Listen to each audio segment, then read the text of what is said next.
Washington Journal continues. Maryland Congressman John Delaney back at our desk, a Democrat. Congressman, in the week after that very partisan debate ended in the failure of the Republican health replacement bill, you see an opportunity for a bipartisan victory by tying tax reform to infrastructure spending. Explain what you see happening in the coming weeks and months. Sure. So, since the healthcare initiative failed, I think the administration will be moving on to tax reform and infrastructure.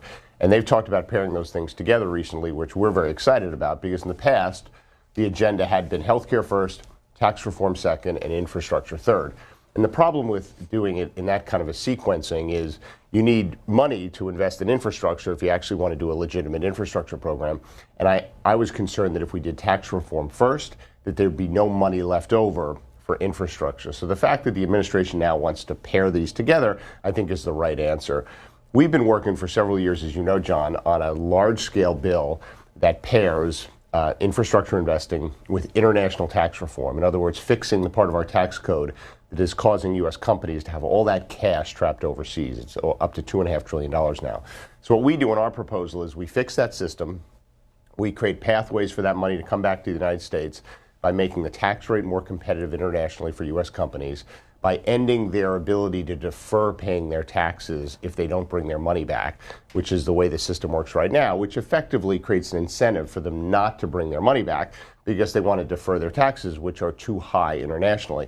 So we lower the rate internationally, take away their ability to defer their taxes, which gives them the kind of flexibility they need to bring their money back and forth, which will, we think, create about $1 trillion of overseas cash flowing back to the United States, which is basically a stimulus program that we don't have to pay for. And it'll generate revenues for the federal government, because right now the federal government is getting very little revenues from those earnings. We take all of those revenues, which we think is about $150 to $200 billion, and we allocate it towards an infrastructure plan.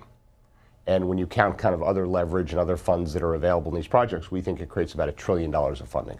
For viewers who want to look up your proposal, what's the legislation that you're referring to here? So it's called Infrastructure 2.0. And is there any indication that the White House is picking up this proposal? I know you sent a letter to the White House this week, but have they responded? They haven't responded. In the past, the president, as you know, has talked a lot about infrastructure, right? And he said he wanted to do $1 trillion infrastructure program. And in the past, they've talked about tying into tax reform. And in the past, the president's talked about how we've got all that cash trapped overseas, and wouldn't that be great to bring it back and use it to invest in our country? So they haven't specifically addressed it, but it's the only bipartisan proposal in the Congress. Across the last 4 years, we've had about 100 members in the House and the Senate, equal between Democrats and Republicans, supporting this framework.